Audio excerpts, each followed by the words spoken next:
اعوذ باللہ من الشیطان الرجیم بسم اللہ الرحمن الرحیم الحمد للہ رب العالمین وصلی اللہ علی سیدنا محمد وآلہ الطیبین الطاہرین۔ ناظرین کرام، عید مبعث اور شب معراج کی خوشی اور شب معراج کی جو عید ہے اس کی مبارکباد آپ سب کی خدمت میں پیش کرتے ہیں۔ دو عظیم خوشیاں جو رجب کی 27 تاریخ سے منسوب ہیں، ایک مبعث یعنی رسول کے مبعوث ہونے کا دن، یعنی آج ہی کا دن ہے کہ جب رسول اکرم صلی اللہ علیہ وآلہ وسلم پر جبرائیل نے نازل ہو کر قرآن کی پہلی آیات کی تلاوت کی کہ بسم اللہ الرحمن الرحیم اقرأ باسم ربک الذی خلق خلق الانسان من علق۔ ان آیات کے نزول کے ساتھ ہی رسول کی اعلان رسالت کا اور رسول کی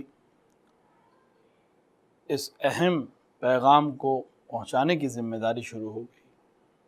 یہاں پر یہ بات اپنے ناظرین کے لیے ہم عرض کرتے چلیں کہ 27 رجب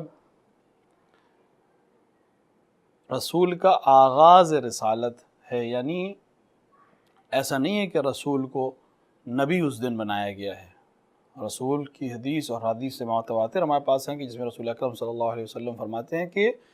میں اس وقت بھی نبی تھا جب آدم آب و گل کے درمیان تھے، لہٰذا نبی اس وقت نہیں بنایا گیا ہے، نبی مکے میں نہیں بنایا ہے، مبعوث کیا ہے، بھیجا ہے، بعثت کا اعلان، یعنی آج سے آپ اپنے رسالت کے فرائض کو انجام دیں گے۔ لہٰذا ایک عظیم دن ہے، اعمال کا دن ہے، خداوند عالم کی بارگاہ میں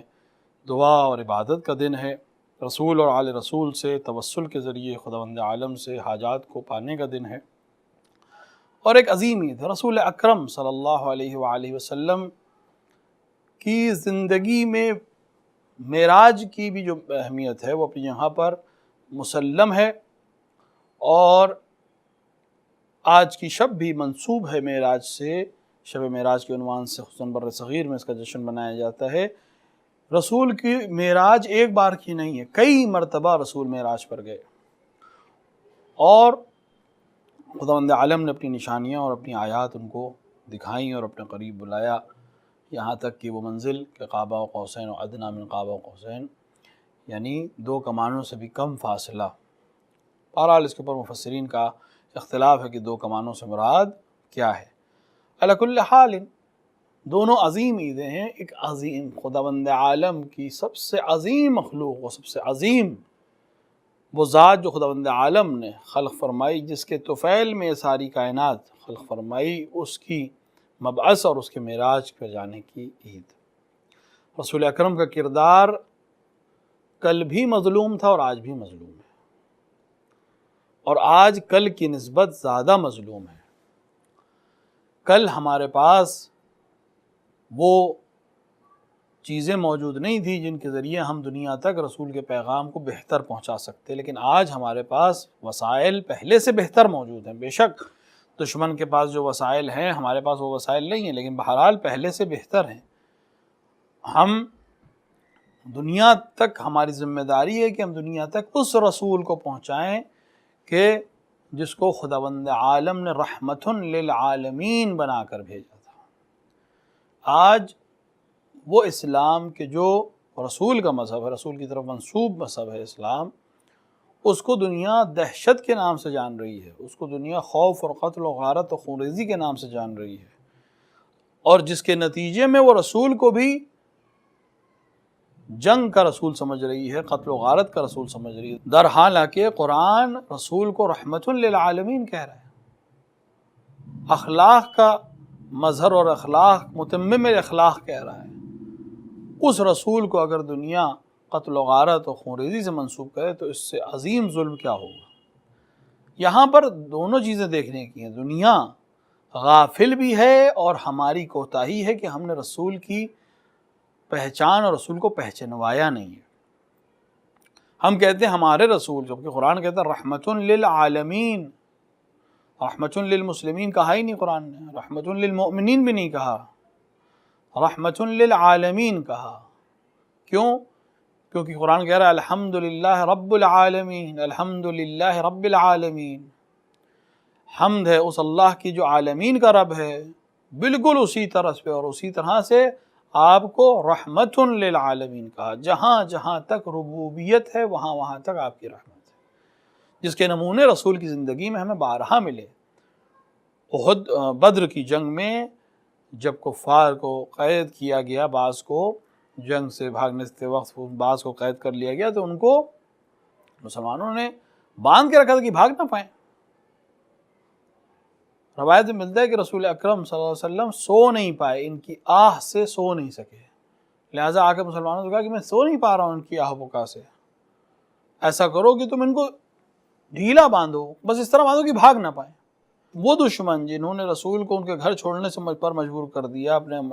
اپنے وطن کو چھوڑنے پر مجبور کر دیا، وہ جب آج رسول کے فوج کے مقابلے میں کمزور ہوئے اور گرفتار ہوئے اور ان کو لوگوں نے قید کیا، تب بھی رسول ان کے لیے رحمت کا نمونہ بنے۔ اسی طرح جب فتح مکہ کا وقت آیا، یہ وہ رسول آج مکے میں لوٹ رہے ہیں، کہنے والے نے کہہ بھی دیا الیوم یوم الملحمہ، آج خونریزی کا دن ہے، خون خواہی کا دن ہے۔ رسول نے فوراً اس کے ہاتھ سے علم لے کے دوسرے کو علم دلوا کر فوراً یہ نعرہ لگوایا الیوم یوم المرحمہ، رحمت کا دن ہے۔ اور جب رسول نے جا کر پوچھا، رسول نے لوگوں کو خطاب کر کے پوچھا کہ تم مجھ سے کیا توقع کرتے، تو لوگوں نے کیا کہا، وہی جو کریم ابن کریم سے توقع کر سکتے ہیں۔ دشمن بھی جانتے تھے کہ رسول کریم ابن کریم ہے، لہٰذا ضروری ہے کہ ہم دنیا تک رسول کے اس کردار کو پہنچائیں کہ رسول نے کس طرح سے دشمن کی سازشوں کے مقابلے میں رحمت کے ذریعے، اخلاق کے ذریعے پیغام اسلام کو عام کیا۔ بے شک ہم اگر تاریخ کو دیکھیں تو رسول کے عملی زندگی میں ہم کو جنگیں ملیں گی، لیکن اگر آپ دیکھیں تو کوئی ایک جنگ بھی ابتدائی جنگ نہیں ہے کہ رسول نے خود حملہ کیا ہو، سب دفاعی جنگیں ہیں۔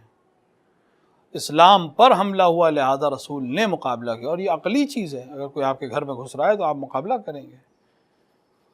اور اگر آپ تمام رسول کے سرایا اور غزوات کو شمار کر لیں اور سب کو گن لیں اور تمام مقتولین کو گن لیں، تب بھی تمام قتل و غارت کے باوجود ان کی تعداد 1000 نہیں ہے، یعنی 1000 لوگ ان جنگوں میں نہیں مارے گئے، جبکہ دیگر جو جنگیں تاریخ میں ضبط کی گئی ہے مذہب کے نام پر، قوم کے نام پر، ذات کے نام پر، لسان کے نام پر، کشور کشائی کے نام پر، آپ اس میں دیکھیں لاکھوں ہزاروں لوگ قتل کیے گئے۔ رسول نے دفاعی جنگ کی، نتیجے میں کچھ لوگ قتل ہوئے، ان کی تعداد 1000 بھی نہیں، تمام جنگوں سب میں کو ملا کر بھی۔ لہٰذا رسول رحمت کا پیکر بن کر ہے، وہ بھی جنگ بھی اس لحاظ سے آپ نے کی کہ جب تک جنگ ہے، جنگ ختم ہوتے ہی تمام، کوئی کینہ نہیں، کوئی حسد نہیں، کوئی بغض نہیں، کوئی بدلہ لینا نہیں۔ جنگ کا جیسے ہی جنگ کا میدان ختم ہوا اور فیصلہ ہو گیا، اب کچھ نہیں ہے، اب رحمت ہے، اسی طرح سے پیش آنا جس طرح اخلاق پیش آنا چاہیے، جس طرح کریم کو پیش آنا چاہیے۔ لہٰذا ضروری ہے کہ ہم رسول کے مبعث کے دن اپنے آپ سے عہد کریں کہ ہم رسول کی بعثت کے مقاصد کو، رسول کی عظمت کو، رسول کے اخلاق کو دنیا تک پہنچائیں گے، تاکہ لوگ رسول کو اس طرح جانیں جس طرح کا وہ رسول تھا۔ اور اس کے لیے بہت ضروری ہے کہ ہم پہلے خود رسول کو سمجھیں، ہم مطالعہ کریں رسول کے اخلاق کا، رسول کی سیرت کا، رسول کے عمل کا، رسول کی عملی زندگی کا، رسول کی زندگی میں پیش آنے والے واقعات کا، ان واقعات کے پس منظر میں رسول کے رد عمل اور عمل کو دیکھ کر ہم دیکھیں کہ رسول نے کس طرح عملی طور پر اسلام کو پیش کیا۔ رسول اکرم صلی اللہ علیہ وآلہ وسلم نے جتنی باتیں کہی تھیں، رسول نے آ کر عملی کر کے دکھایا کہ نہیں، ایسے حکومت کی جا سکتی ہے۔ آپ اگر حکومت کی ڈیفینیشن کو، حکومت کی تعریف کو جا کر مختلف لوگوں کے پاس دیکھیں تو وہ سب کا خلاصہ یہ ہے کہ ہمیں کسی بھی قیمت پر اقتدار میں رہنا ہے۔ رسول کہہ رہے نہیں، ہمیں کسی بھی قیمت پر اقتدار پہ نہیں رہنا ہے۔ اگر عملی طور پر ہم اپنے عقیدے کے خلاف عمل کریں اور اقتدار ہمارے پاس رہ جائے تو ہمیں یہ اقتدار نہیں چاہیے، ہر قیمت پہ ہمیں اقتدار نہیں چاہیے۔ اقتدار ضروری ہے، بغیر اقتدار کے احکام شریعہ جو ہیں وہ نافذ نہیں ہو سکتے، لیکن احکام شریعہ کو نافذ کرنے کے لیے کسی بھی قیمت پر ہمیں حکومت چاہیے نہیں، رسول کہہ رہے نہیں چاہیے۔ دشمن کا جہاں پر خیمہ ہے، جنگ ہے، دشمن جہاں سے پانی پی رہا ہے، اگر آپ چاہیں تو ہم اس جنگہ کو روک سکتے ہیں، پانی نہیں پہنچے گا ان تک، یا ہم اس کو زہر بھی پلا سکتے ہیں اس کے اندر، یہ سب کے سب مارے جائیں گے، یا یہ پانی نہ پانے کی وجہ سے ہلاک ہو جائیں گے۔ رسول نے کہا نہیں، مجھے منظور نہیں ہے۔ بعنوان انسان ان کو پانی پینے کا حق ہے، میں پانی نہیں بند کروں گا یا پانی کو زہر آلود نہیں کروں گا، میں گھروں میں آگ نہیں لگاؤں گا، میں باغ و کھلیان کو تباہ نہیں کروں گا۔ اگر جنگ کی کامیابی کسی انسان کے اوپر پانی کو بند کر کے حاصل ہو رہی ہے تو ہمیں یہ کامیابی نہیں چاہیے، کیونکہ یہ کامیابی نہیں ہے۔ کامیابی تب ہے کہ جب وہ اس انسان کو ہم اپنا بنا لیں، نہ کہ اس کو شکست دے دیں۔ بے شک دنیا کے جنگی لحاظ سے یہ ہے کہ شکست دینا ہے، لیکن رسول صلی اللہ علیہ وآلہ وسلم نے آ کر اس پورے سسٹم کو، اس پورے نظریے کو بدل دیا کہ کس طرح، کسی بھی طرح حکومت نہیں، ہمیں نہیں چاہیے۔ ہم اپنے عقائد پر، اپنی ہمارے جو پہلے دن سے نظریہ اس پر ہم حکومت کریں گے۔ اگر اس طرح حکومت مل رہی ہے مل رہے گی، اگر نہیں مل رہی تو ہمیں نہیں چاہیے۔ بالکل یہی عمل امیر المومنین علیہ السلام کا ہے، بالکل یہی عمل آپ نے صفین کے جنگ میں جب حاکم شام کے لوگوں نے پانی روک دیا امیر المومنین کے لشکر کے اوپر، امیر المومنین کو خبر دی گئی، امیر المومنین نے حملہ کرنے کے اس کو واپس حاصل کرنے کا حکم دیا، فوجوں نے واپس حاصل کر لیا اس کو۔ اس کے بعد آگے کہا کہ امیر المومنین اگر آپ اجازت دیجئے تو ہم اب شام کے لوگوں کے اوپر پانی بند کر سکتے ہیں، جنگ بغیر جیتے، بغیر لڑے ہم یہ جنگ جیت جائیں گے، پانی کے بغیر وہ لوگ ہار جائیں گے۔ نہیں، پانی نہیں بند کروں گا میں۔ خود جب حاکم شام سے کہا گیا کہ تم نے قبضہ کیا تھا، اب علی کے آدمیوں نے قبضہ کیا ہوا ہے، اب تو ہم ہار جائیں گے۔ نہیں، ہم نہیں ہاریں گے، اس طرح نہیں ہاریں گے، کیونکہ علی کو میں جانتا ہوں وہ پانی ہم پر نہیں بند کرے گا۔ عملی طور پر وہی کردار ہے رسول کہ حکومت اور جنگ کی جیت کسی بھی قیمت پہ نہیں، یہ ہمیں منظور نہیں ہے۔ ہم انسانی وقار کو اور انسانی اقدار کو سلامت رکھ کر یہ تمام چیزیں چاہتے ہیں، لہذا ضروری ہے کہ ہم رسول اکرم صلی اللہ علیہ وآلہ وسلم کے بعثت کے موقع پر، معراج کے موقع پر اپنے آپ سے عہد کریں کہ ہم رسول اکرم کی عظمتوں کو دنیا تک پہنچائیں، آپ کے اخلاق کو دنیا تک پہنچائیں۔ آج دنیا عورتوں کے حقوق کے لیے لڑ رہی ہے، آج دنیا آزادی، بولنے کی آزادی کے لیے، فکر کی آزادی کے لیے لڑ رہی ہے۔ ان کو بتانے کی ضرورت ہے کہ یہ تمام چیزیں رسول اکرم نے فراہم کی تھیں۔ جس زمانے میں لوگ بیٹیوں کو قتل کر رہے تھے اور فخر سمجھ رہے تھے بیٹی کو قتل کرنے، اس وقت رسول عظمت کے ساتھ اپنی بیٹی کا خیال کر رہے تھے، محبت سے پیش آ رہے تھے، عظمت کو پیش کر رہے تھے۔ جہاں لوگ دشمن کے شک ہونے پر کہ دشمن قتل کر رہے تھے، وہاں رسول اکرم دشمن کو اجازت دے رہے تھے کہ وہ بات کرے، وہ کہے، اعتراض کرنے کا حق دے رہے تھے، سوال کرنے کا حق دے رہے تھے۔ ضروری ہے کہ دنیا کو بتائیں۔ اب یقین جانے اگر لوگوں تک واقعاً ہم رسول اکرم کے کردار کو پہنچا دیں تو وہ شیفتہ اور فریفتہ ہو جائیں گے، رسول کو چاہنے لگیں گے۔ جس تک پہنچے رسول اکرم کا کردار، وہ رسول اکرم کا چاہنے والا ہو گیا۔ ضرورت اس بات کی ہے کہ ہم رسول کے اصل کردار کو دنیا تک پہنچائیں، اور یہ ہماری اور آپ کی ذمہ داری ہے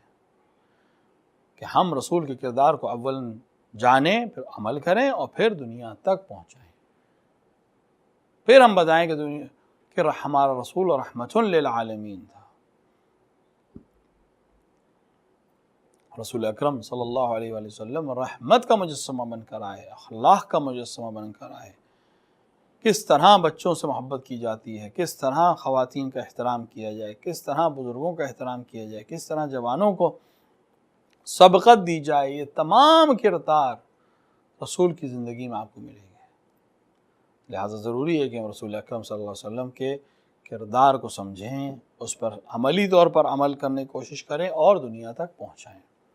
امید کرتے ہیں کہ خداوند عالم عید مبعث کے اس موقع پر ہمیں توفیق عطا فرمائے کہ ہم رسول کے اور آل رسول کے کردار کو سمجھ سکیں، اس پر عمل کر سکیں، اپنی زندگی میں اس پر عمل کر سکیں، اور دنیا تک اس کو اس طرح پہنچا سکیں جس طرح پہنچانے کا حق ہے۔ وصلی اللہ علیہ سیدنا محمد وآلہ الطیبین الطاہرین۔